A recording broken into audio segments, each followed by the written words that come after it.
Another few minutes until a few more people join us, and then we shall begin.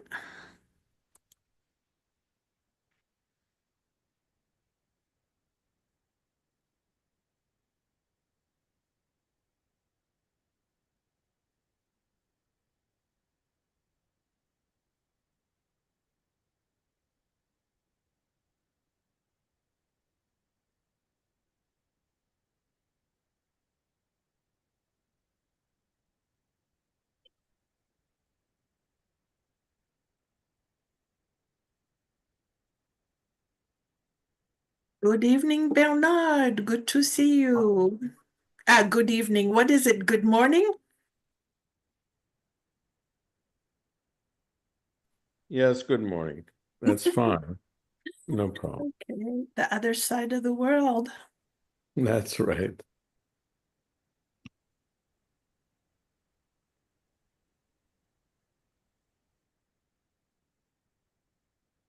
So we'll wait just one more minute and then we will begin.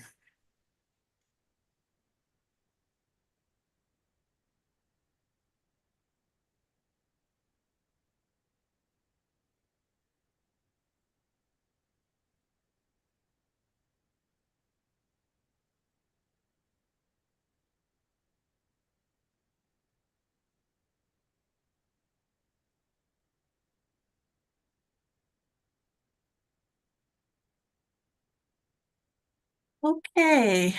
Well, welcome to everybody. My name is Lynn Thomas Caravan. I am the administrator of the International Institute for Jewish Genealogy, and it's my pleasure to introduce today's speaker, Mr. Alain Farhi. He is a retired businessman with a passion for genealogy. He started tracking the Farhi families in the early 1980s and now covers many families of Middle East origins and beyond.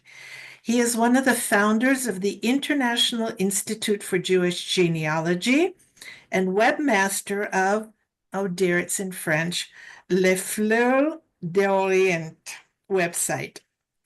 He was born in Egypt and educated in France. Alain chose the United States as his country of adoption, but also lived in Singapore, Belgium, Switzerland, Taiwan, and London. He's married with 2 children and 4 grandchildren. His first interest in the Farhi history started in Cairo after reading a Jewish encyclopedia entry about a Chaim el Mualem Farhi, who defeated Bonaparte in the Siege of Akko in 1799. The IIJG AGRA lecture will trace their history from province in the 13th century to the Ottoman Empire and their rise to financial wealth and political power in Damascus in the mid-1750s.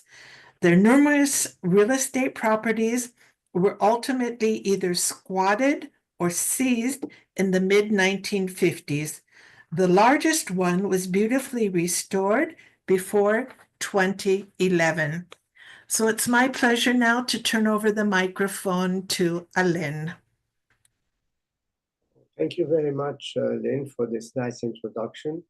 I am very honored to be present and see so many friends on the list of participants. Some are relatives, some are just friends that I have known through the years. Let me, first of all, close that view of the speakers. Okay.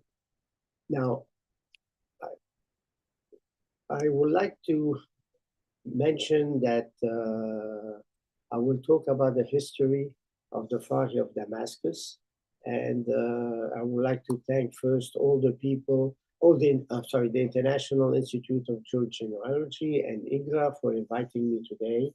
For those who do not know, the International Institute of Genealogy was created in 2004 by a former Ambassador Neville Lamdam, and to study all aspects of Jewish genealogy, fund scholarship, published in the Jacobi paper.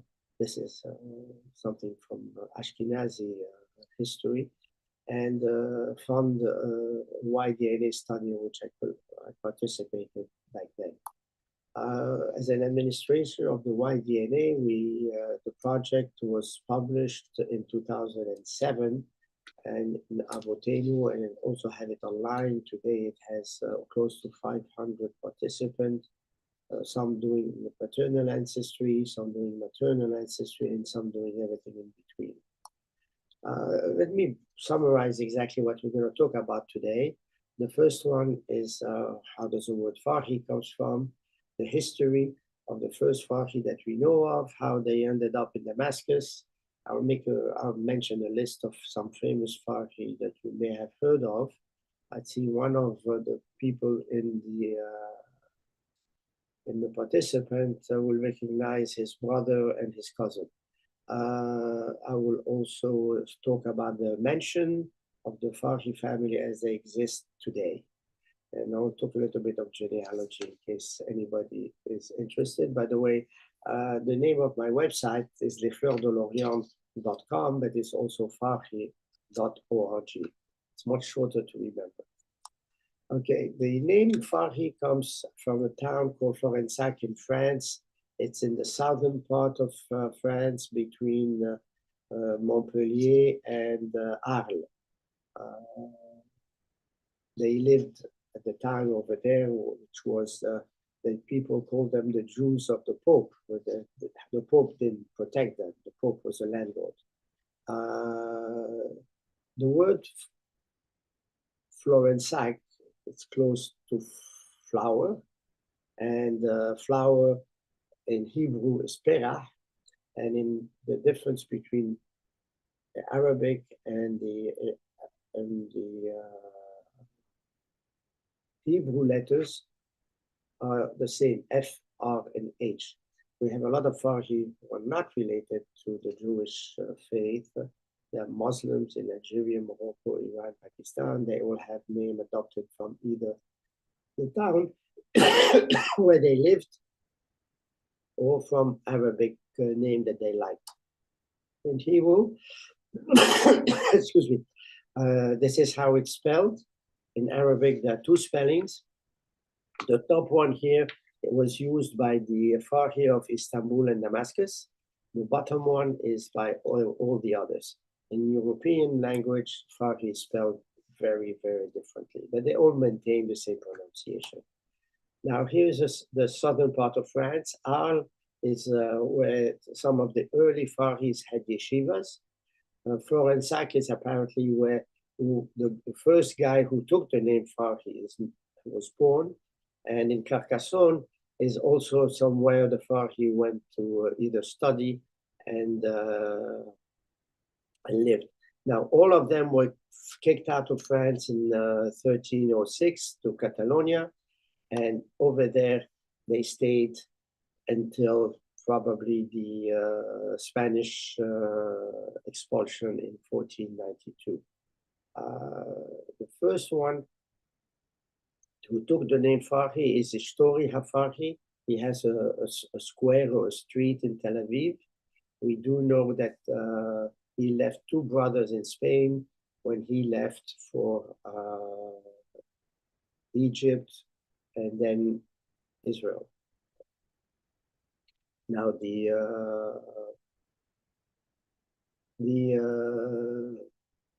Farhi in these Spanish cities, whether in cases of divorce, settlement, inheritance, or even just because they praised at the time the king.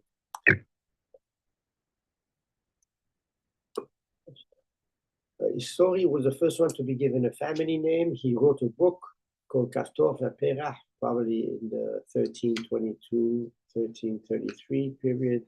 He was a physician, astronomer, geographer, and this is the name of the street that he has in Israel. He died on the road. Nobody knew whether he had children or married or anything. So this is on the map how they traveled from France to the Iberian Peninsula, to a small town called Tyre, and then to Damascus. Now, where is Tyre? Tyre is in Turkey, southeast of Izmir. And it existed for a very long time. Here is a map where Tyre is. I will use, you see here, this is Tyre, and this is the port open to the Mediterranean Sea. And the reason is, I drew that red line, is that Tyre was a river port. And all the people who lived and traded in Tyre exported their goods through the river. That river apparently dried, and everybody and all the trade went to Izmir. The Tyre was called, it was part of the kingdom of Lydia 5,000 years ago. It has a very nice microclimate. They grew a lot of agricultural crop. It was a river port. It was settled by Jews during the time of Alexander the Great. Then the Spanish guys came in the 14th and 15th century during the Turkish Young Turk Revolution. They were forced to change name to become more Turkish, and some of them are known as Dindes. They still exist. Probably you would see some of them in Israel. In 48, most of them emigrated to Israel. And by 2006, the last Jew in Tyre died. All this, there are books and websites by Murat Sanus, whose father used to be the mayor of Tyre until 48, his immigration and to Israel. Now, so this is exactly how the Farhi went from France to Tyre to Damascus to Istanbul, Izmir. Of course, most of them after the Suez Canal ended up in Latin America, in Egypt, in Europe, America. There was some also in Yemen. No idea how they arrived in Yemen. In 1948, the Farhi from Aleppo and Damascus were kicked out of Syria. Some went to Lebanon and Egypt, and the last Farhi of Aleppo immigrated to Brooklyn in the 1990s. There are more Farhi in Bulgaria, Turkey, the Balkans, Romania, Salonika, Tunisia, and Yemen. We're not going to go into many details of how it ended up there. The Sephardic YDNA Sephardic project that we did has definitely shown that all the Farhis are not related to the same ancestor. In the study we did in 2005, I had selected 9 Farhi from the Middle East, some from Syria, some from elsewhere, and we discovered they don't belong to the same DNA group. The 2 Farhi from Damascus have a common ancestor. The 6 Farhi from Bulgaria and Turkey, they all have also a common ancestor.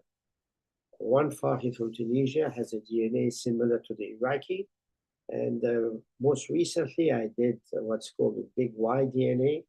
And one person on the Zoom can give us more comments later. They were in the Middle East before the expulsion from Spain, probably migrating around the Mediterranean to the north.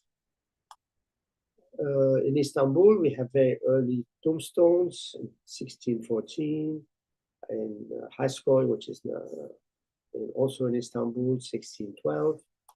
Here is a very early tombstone in Tyre in 1721. I will notice that the word Natan is a name that the earlier Farhi who went from Tyre to Damascus had, first name. Now, we know all of this about the Farhis is because they were wealthy people at the time after 1730 in Damascus. And when British people traveled to the area, they didn't go to hotels. They were usually they usually stay with the Jewish family who had large mansion.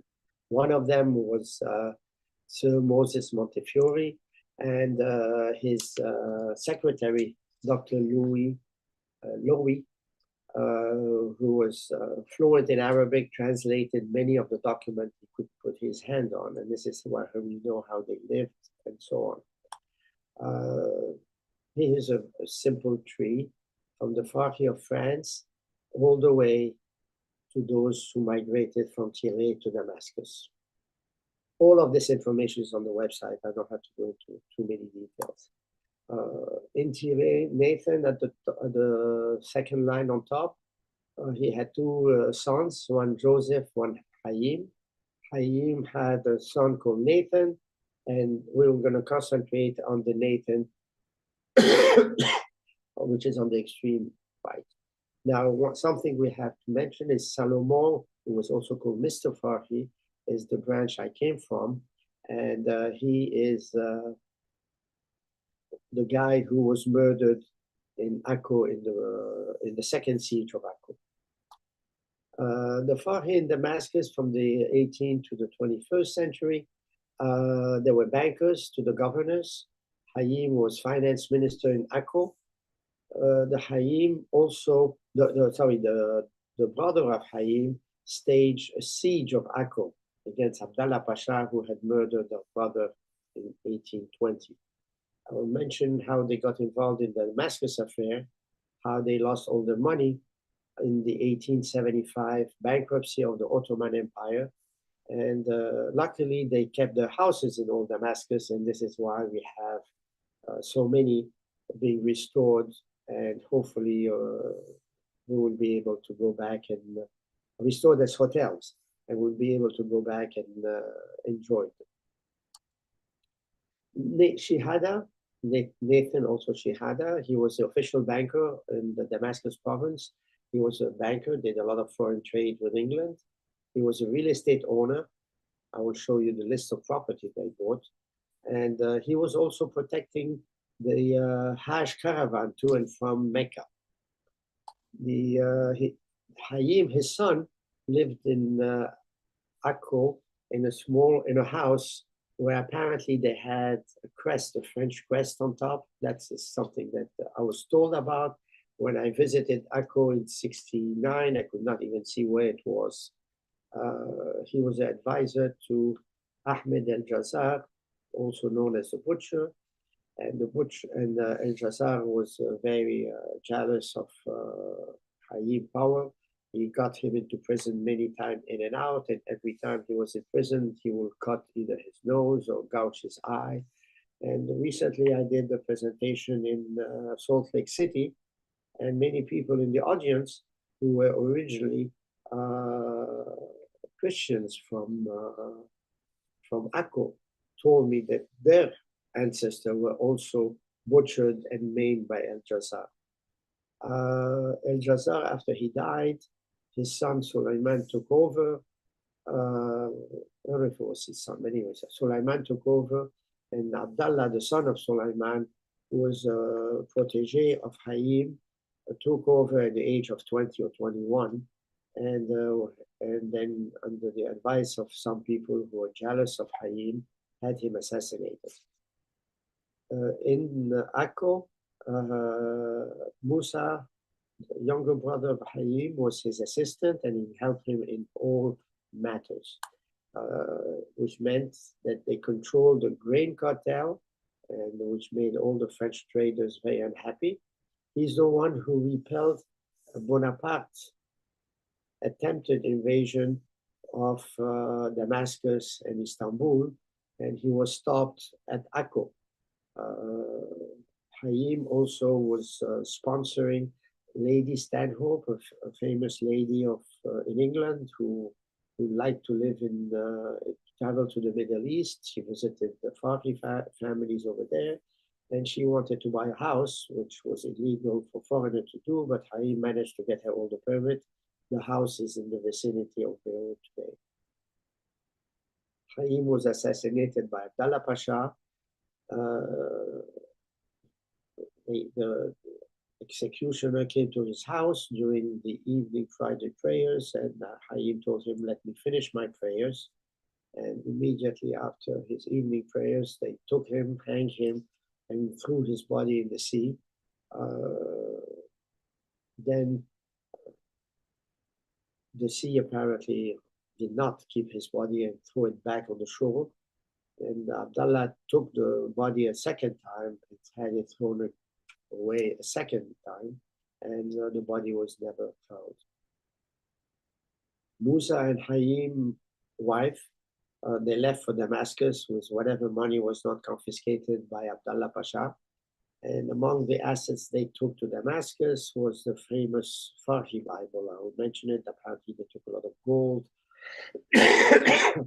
And the wife died on the journey to Damascus.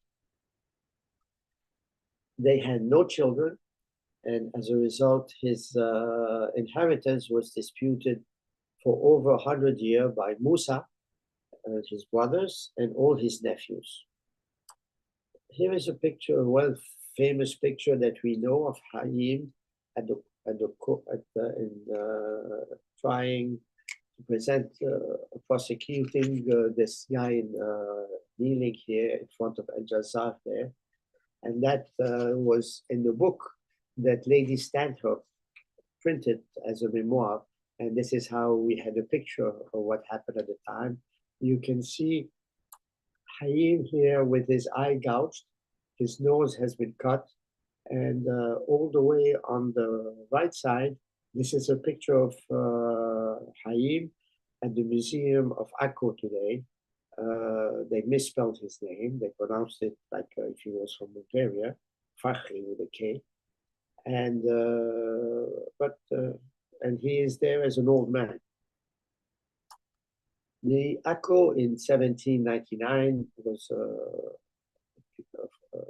harbor protected by walls, and you can see here the wall and the port of Akko. They are the hills. Now, Hayim defended Akko for 6 months with the help of Admiral Sidney Smith of the British Navy. He delivered food, supplies, ammunition, and the expert who helped him was a guy by the name of Antoine de Ricard de Philippot, who suggested that he build a second wall inside the first wall. This guy, Antoine, was a classmate of Napoleon in military academy in France. He was a royalist. Napoleon was a revolutionary, and they hated each other. Here is Napoleon at the rampart, trying to invade Akko. These are nice, colorful pictures, not picture, illustration of how it happened. And here is where, in the bay of Akko Bay today, recent, Hayim house was in this corner here. And this is what is called Souk Khan el Franch, which is like a market, but Khan is the area of the foreigner. It's not French, is not French. This is his current house. I have seen a video of the current owner who did not know who lived in that house until the Israeli government came and put some plaques on the wall. And here are the plaques that you can see if you visit that area. The Farhi Square is in the middle of Akko, and it's, I took that picture in 1968, and you can see the word Farhi here is spelled the wrong way. It's not spelled with an aleph.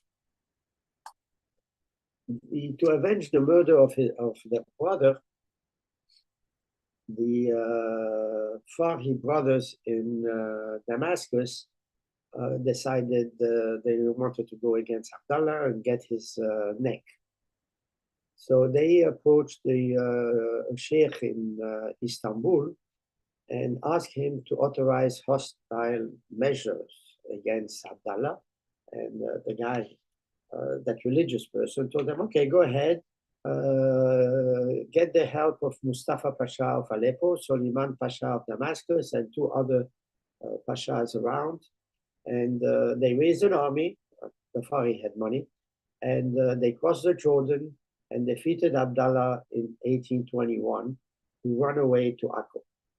They took possession of the Galilee, acting as governor for more than 6 months, and they laid the siege to Akko for 14 months. In 82, when Solomon the Short was poisoned by Abdallah during the siege, they retreated to Damascus with the Pasha of Damascus. However, the other Pashas stayed around until June 1822. Finally, Muhammad Ali, who was seeking to take over the whole area for himself, intervened with the Sultan in Damascus and had Abdullah pardoned. And but 10 years later, Muhammad Ali still did not like Abdullah. He went and got him and took him prisoner to Egypt. Incidentally, the Sultan found out about this war, and he said he was not aware of it, and he blamed his Jewish banker Carmona and had him executed in Istanbul. The Farhi Bible was created by a guy by Elisha Crescas in Carpentras, France, and he illustrated it from 1366 to 1383. It's a very nice Torah Bible with a lot of description, the Jericho wall, carpet, different explanation of the Jewish candelabras and things like this. That Bible is sitting in a safe in Zurich because it was sold in 1905 by the descendant of one of the Farhi to David Sassoon, who was collecting Judaica, and she thought that this Bible brought ill omen to the family, and she got rid of it very fast. Today, if it was sold, today that Bible cannot be sold by the Sassoon descendant unless they get rid of all the Judaica first. If auction on the market, probably will reach $50 or $100 million. Mordechai Farhi was the brother of Hayim, and the nephew of Hayim. He was son of Musa. He was a very rich arm dealer with a capital of 160,000 pounds. At the time, it was not. It was probably millions and millions of pounds today. He was an importer of British products. He was in prison in the Damascus affair. His wife has tried to bribe the French consul with I think 100,000 piastres to get him off. Didn't help. He was a litigant in the Hayim inheritance. He was vice consul in 56, and then Denmark in Beirut and Saida, and he owns in what is now known the Beit Dahdah, and I'll show you a picture of that house a little bit later. Raphael al-Muallim was the wealthiest brother of Hayim, and he's the one who funded the war against Abdallah. He was a tax collector for the governor of Damascus during the Ottoman and the Egyptian conquest, alternating with the Bakri family, or Greek Orthodox Syrian family. He lost his political influence when Muhammad Ali conquered Syria in 1830, and he settled on the head of the International Commerce Court. He was self-exiled in Baghdad from 27 to 33, but he returned to power when Muhammad Ali was kicked out of Syria and the Ottoman Empire took over Damascus. His son Aslan was tortured in the 1840 Damascus affair. We'll talk about it later. He was during the affair under house arrest with servants and everybody around him. The Farhi mansion bearing his name has been restored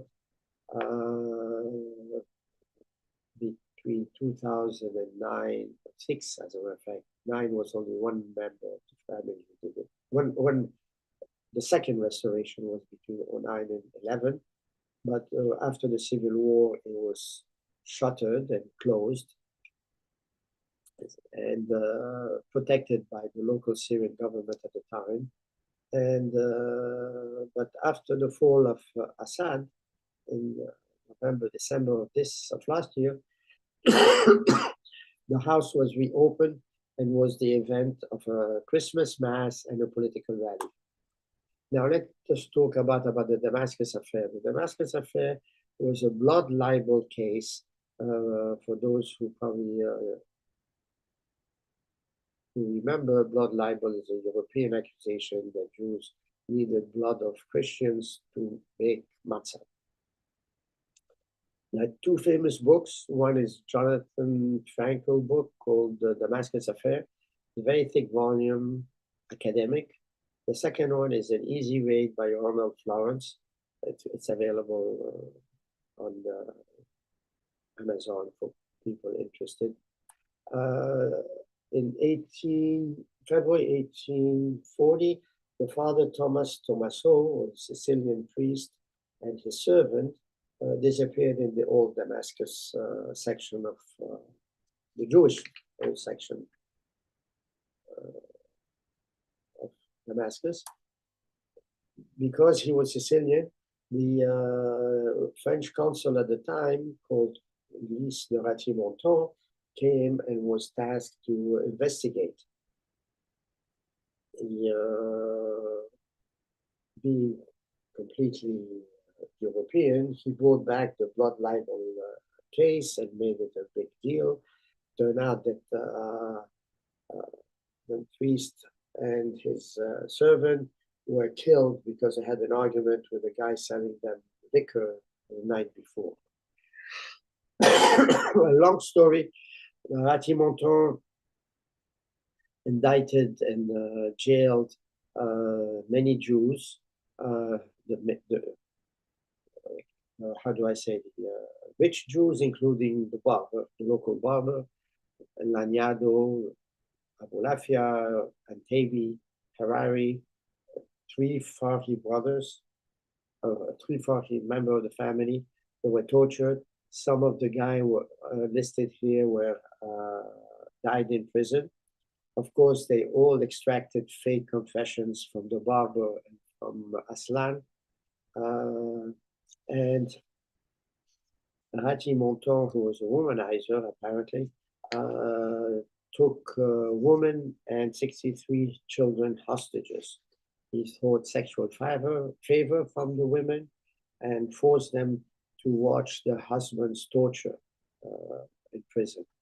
Now, the women of all these people in prison documented all this in a letter after the release, a letter they sent to Lady Montefiore.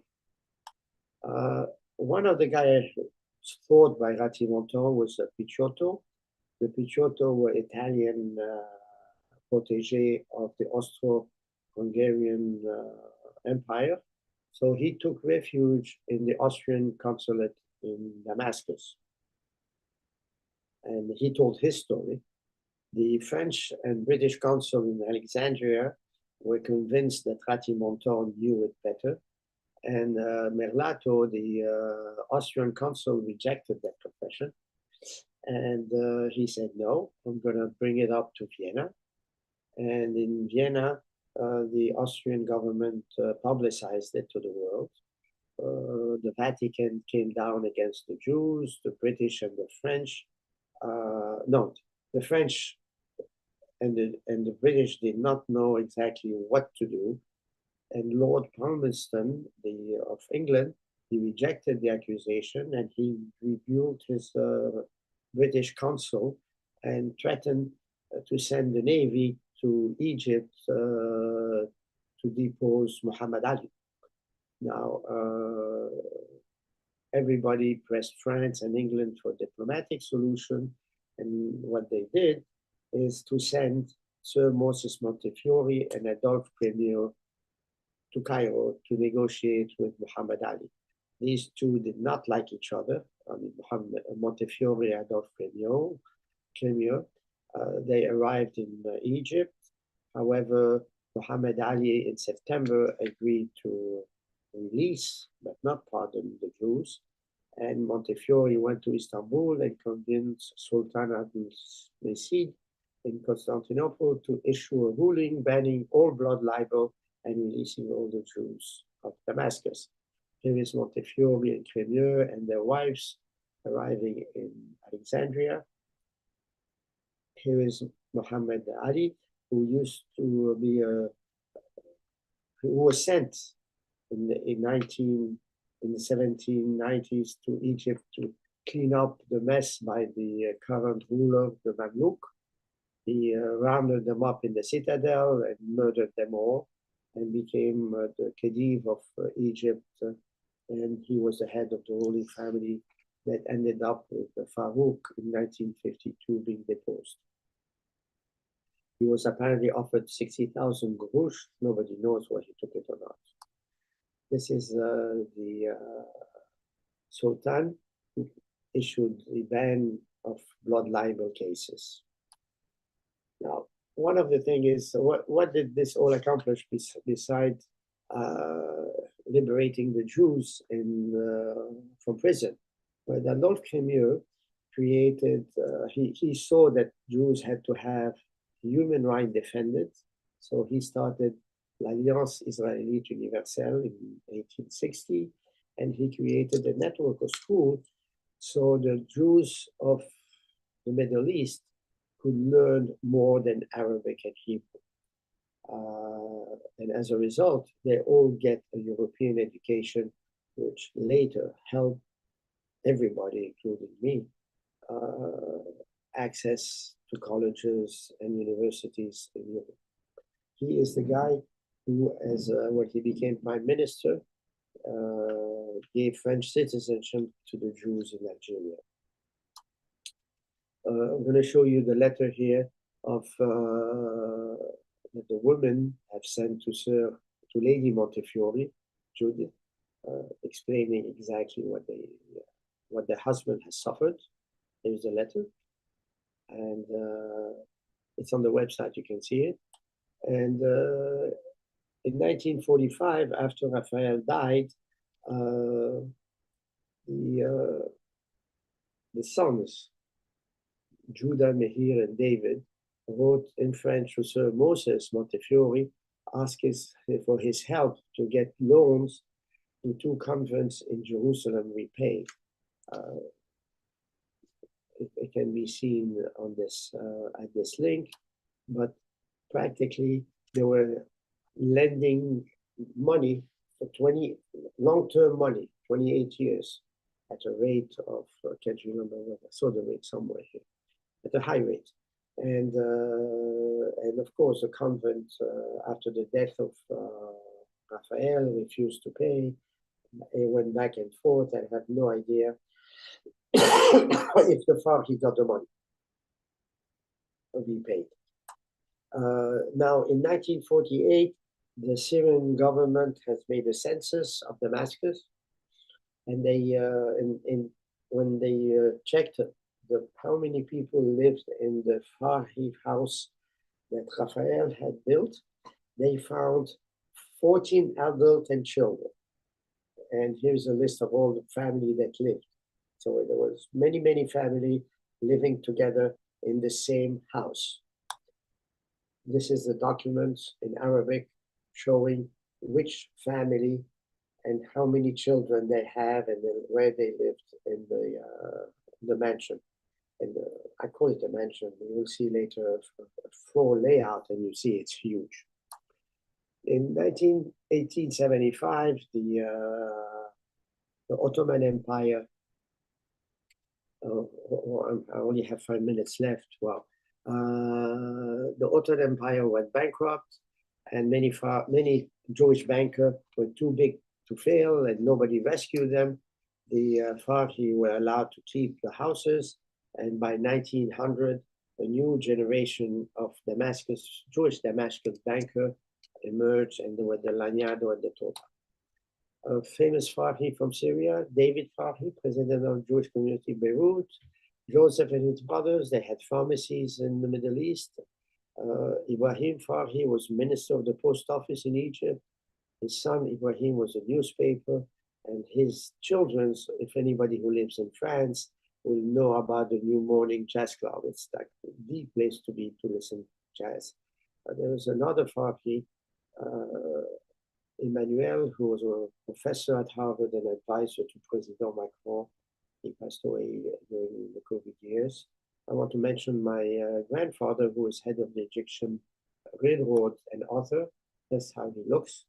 He was a translator of prayer books, wrote articles in the local newspaper in Arabic. He was born in Damascus, studied in Beirut, went to London for medical study, got tuberculosis. He was sent to Iran. In Iran, he cured everybody in the sanatorium and decided to stay after getting his degree back in London. And he was head of the doctor of the Egyptian Railways. This is some of the doodling he did while waiting for customers. The lady on the right is probably his mother. This is the Sidur Farhi that I reprinted. It's a daily prayer book translated from Hebrew to classical Arabic.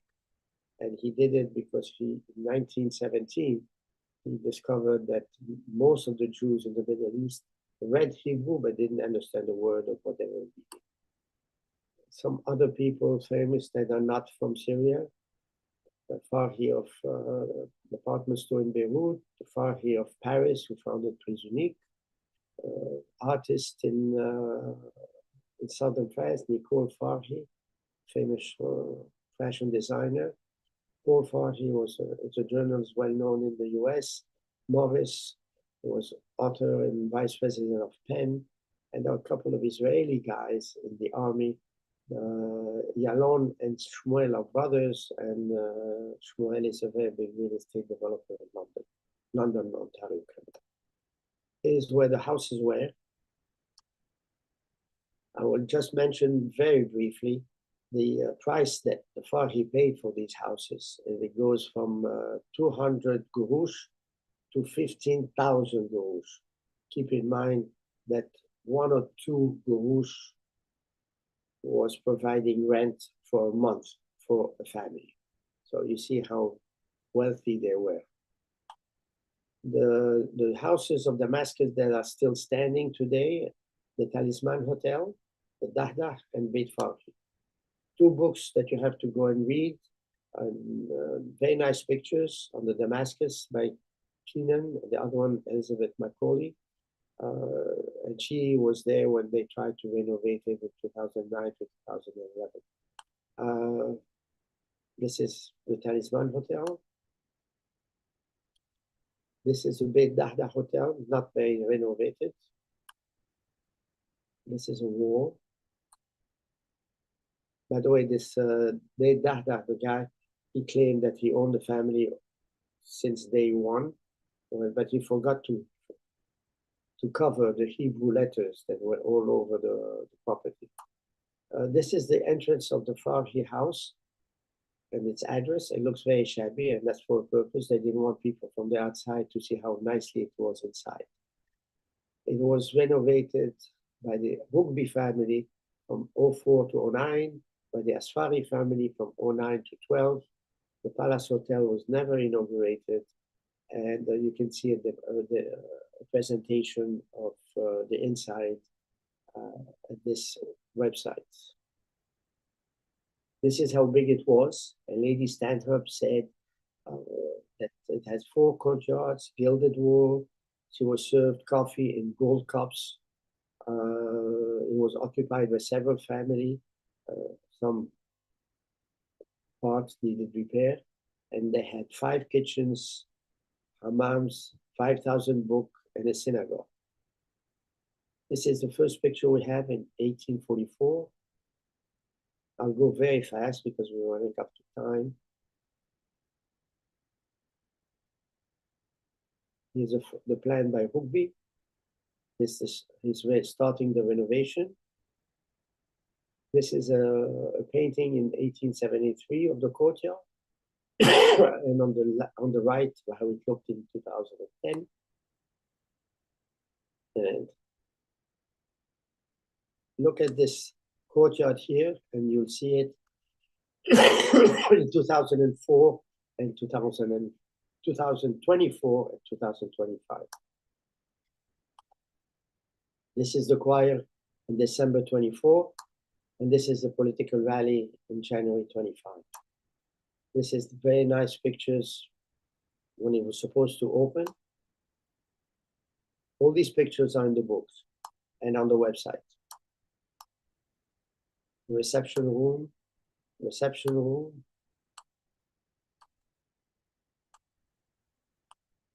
This was the library and next to the synagogue. This is the pink room, nicely decorated in Arabic and Hebrew.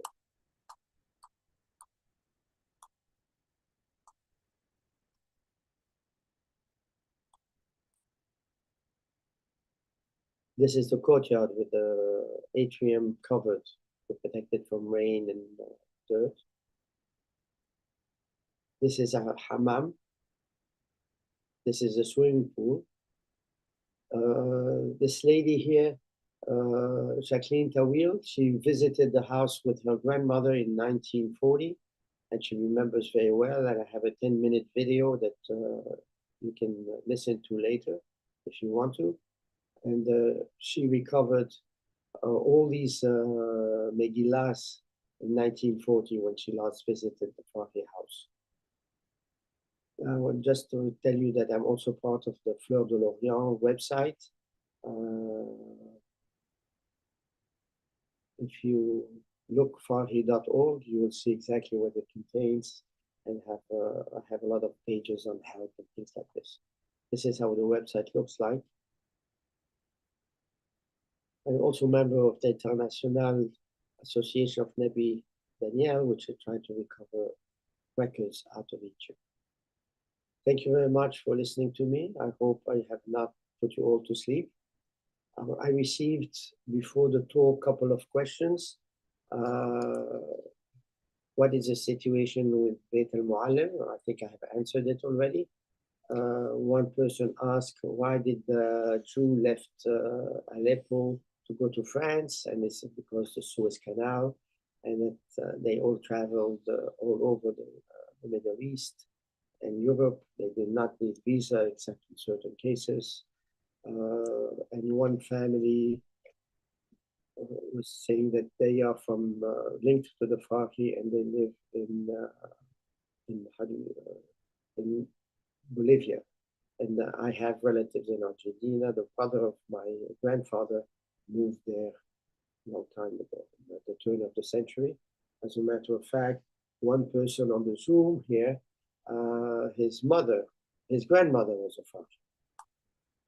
Okay, I'm going to stop the sharing in case anybody has to ask questions. Let's stop the sharing here.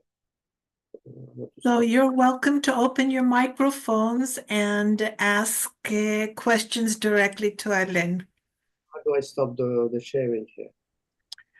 Let's see.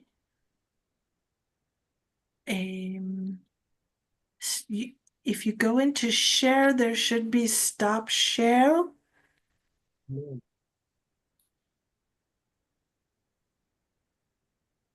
And I'll send you a request to take over and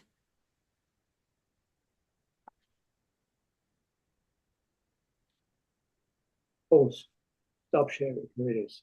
yeah. I have a quick question, if I may. Bernard here.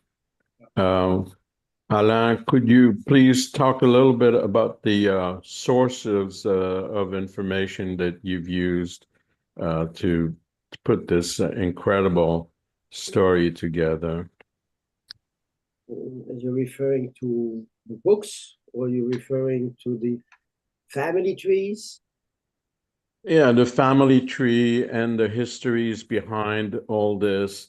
I mean, some of it goes so far back. Uh, in our Ashkenazi past, we can't go very far in general, but I mean, it's just amazing how far you go and all the details that you have. So, yeah, I'm interested in what kind of sources you've been able to collect. First of all, I only compiled all the sources that I read elsewhere. The Farhi, because of the political influence in the Middle East, was studied by British, German professors, university, Turkish professors. They all wrote paper and books. I mean, if you'll go on my website, there's a page called Bibliography, and you will see all the things that have been published. Okay, and now for the family trees, okay, every time someone sends me the information, I record his name and what happened. Keep in mind that at the beginning, the first genealogy tree that my grandfather did, okay, in 1940, he only had the boys. Once the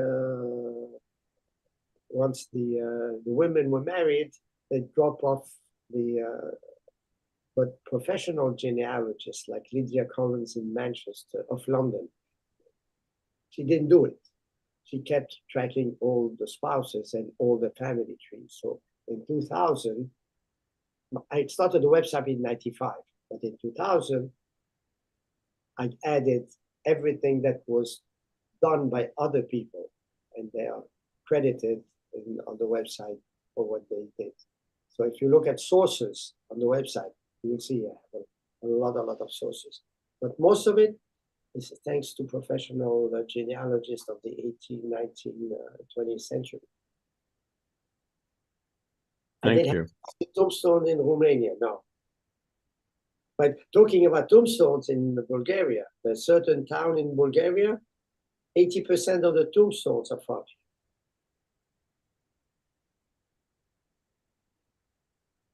Alan, can you say something? Can you hear me? Yes, I can hear you. Hi, hello. Can you say something about the Farhi in Iraq? You mentioned something about the Farhi in Iraq. There were very few Farhi in Iraq. The only Farhi I know, one guy who, Raphael, went to Iraq, but he didn't stay there. He went there on an exile and came back. There were some Farhi in Iraq. There was a David Farhi in Iraq. I have no idea how he ended up there, or how he came, or how he went.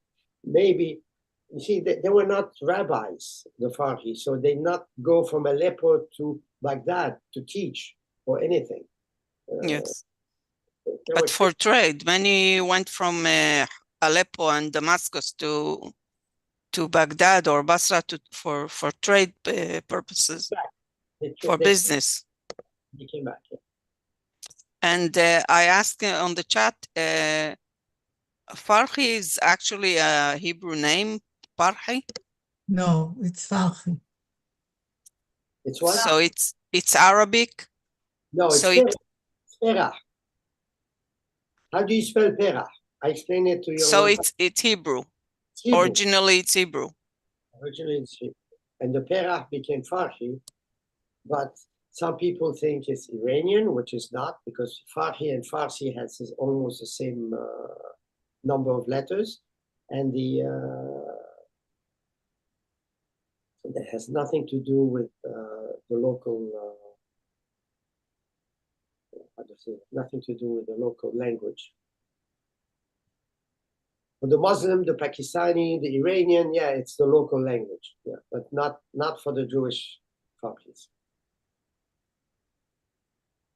So, Alain, I'm just looking at the chat and I see someone has written, Nira has written, as a child, she visited Beit Farhi. Her brother was born in Beit Farhi. Yes, I noticed that, and her brother is named Moise, and I checked it, I checked her out, and it's true.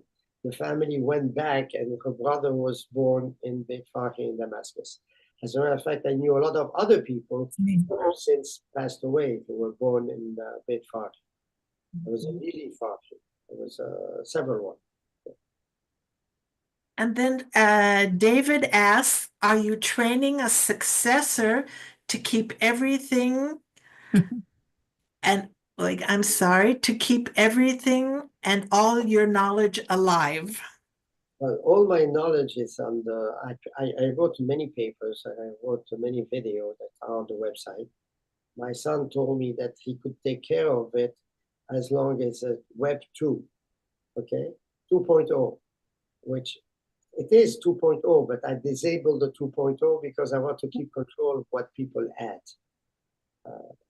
Usually it's very difficult to have a website like Ancestry or Genie when everybody adds what he wants. And if you don't control what they add, you end up with a mess. So hopefully when I'm done and capable of doing it, I will him to take it over. I know that I have a lot of association and people who like to take it over. Okay?